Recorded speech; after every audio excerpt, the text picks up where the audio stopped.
Today's word is corporal punishment.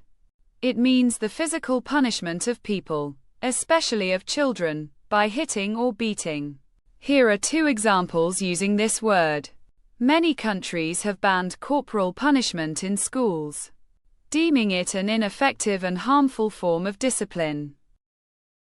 The debate continues over whether corporal punishment by parents is a legitimate form of correction or an act of abuse. Some synonyms and antonyms to help you understand the word better. Synonyms are physical discipline, chastisement, beating. Antonyms are positive reinforcement, time out, verbal warning.